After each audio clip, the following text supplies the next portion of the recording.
What's up, everybody, and welcome back to another movie review. I'm Chase Lee, reviewing for DallasMovieScreenings.com, and the movie I want to take a look at right now is Resistance. Now, this one comes from IFC Films. It is written and directed by Jonathan Jakubowicz, and this one stars Jesse Eisenberg as a mimer/performer named Marcel, and he's slowly pushed into this group of Jewish Boy Scouts. Yes, he's slowly pushed into it, because at first he does not want to do it because he's a tad selfish, just to put it blunt.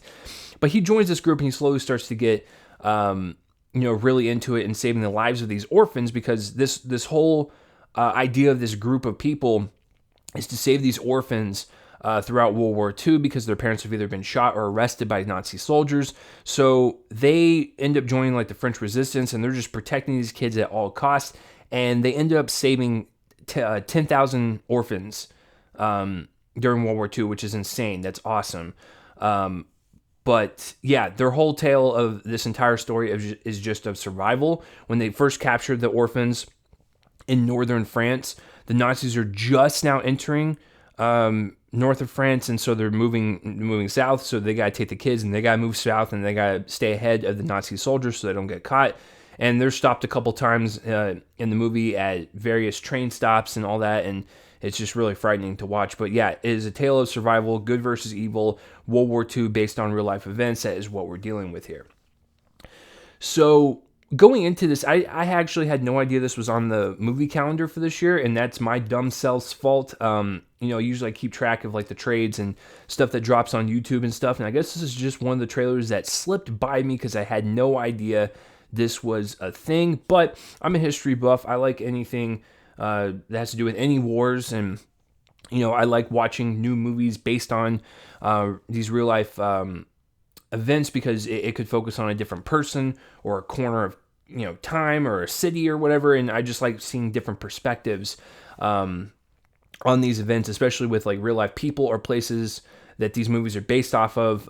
It's nice to get a deeper appreciation for all the good people out there trying to do good, like in this film, and of course all the bad people. It's just wars, and especially this one. It's a fascinating time in history. It's a terrible time in history, but I'm glad pieces of art like this can be made to just showcase that we should never let this happen again. So I ended up liking this movie. I have a couple issues with it. Technically, but other than that, it's not really bothersome to where I'm just like, this movie's terrible. No, I ended up liking it, even with some of my minor gripes.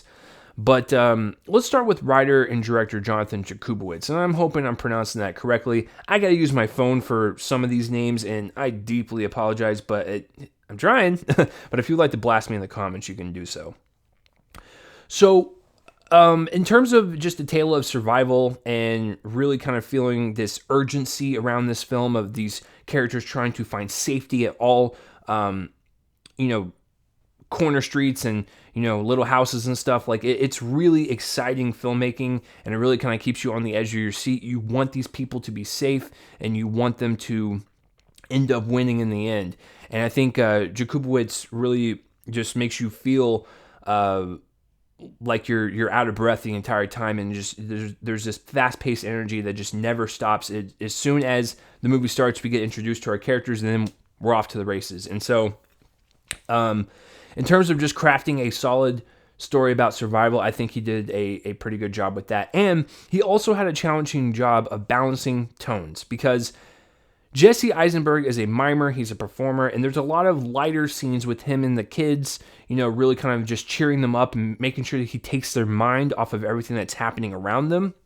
So he's a really great distractor. And at some point in the movie, he did have to say to the people, like, we need to train these kids. We can't just, not face reality at some point. We can still entertain them, but we do have to train them to survive just in case if they find us. And so there are a lot of scenes where he, like I said, he kind of jokes with them, kind of plays with them, and you have to have kind of a lighter tone amidst all the Nazi activity happening around them, and that's hard to do.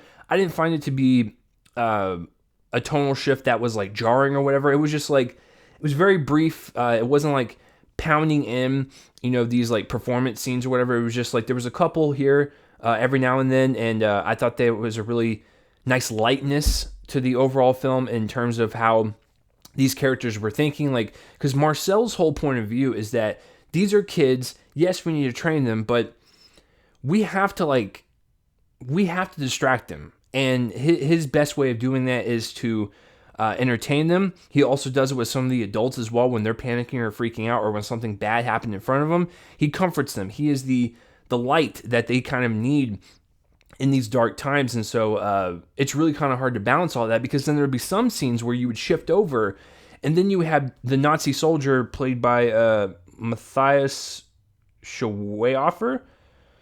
Good luck with that, if you'd like to blast me in the comments for that. But he plays Klaus Barbie, a notorious Nazi lieutenant that terrorizes a lot of groups of people throughout this movie. You know, he stops Jesse Eisenberg and the kids a lot, you know, at train stops, or he might stop Clemence Posey, her character, a couple times. He's frightening, and those scenes are crafted with such tension, and you can cut it through a knife.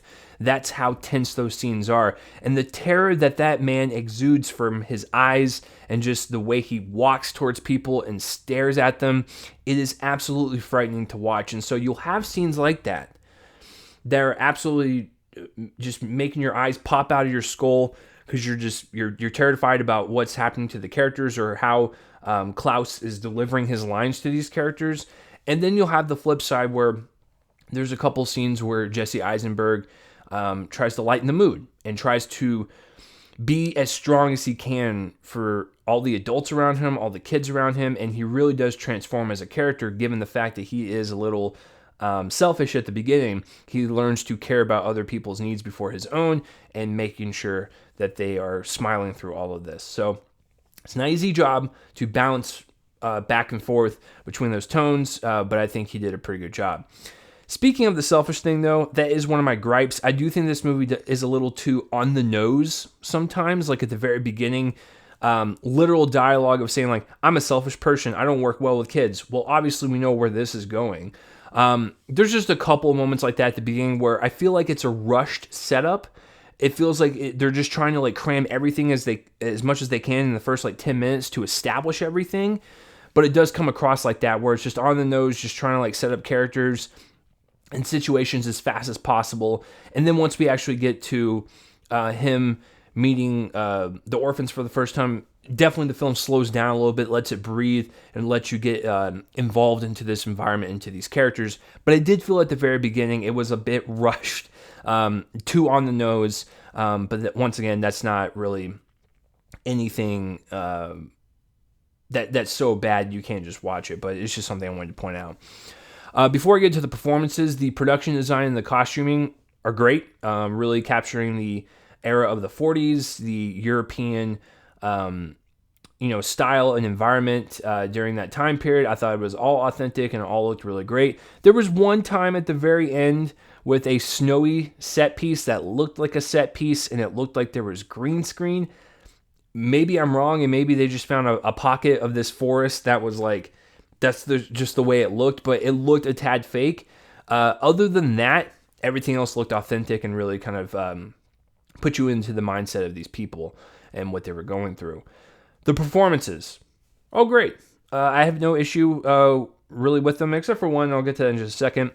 But people as small of a role as like Edgar Ramirez and like Ed Harris, they pop in for like a little bit. It's nice to see them, but they don't really make an impact. But the two versions of like good and evil, I kind of wanted to touch upon. I already touched upon one of them with Matthias as the Nazi soldier. He will tear you to shreds, and it's the type of acting to where you can't take your eyes off of him, because he just pierces your soul as he's like talking to the characters and talking to you as the audience member. Does a really great job. I'm sure it's not easy to perform these Nazi roles. I don't think anyone likes to do them. But yeah, you gotta sell it, and selling that absolute terror in his eyes and these frightening sequences of just pure tension. It's really well executed.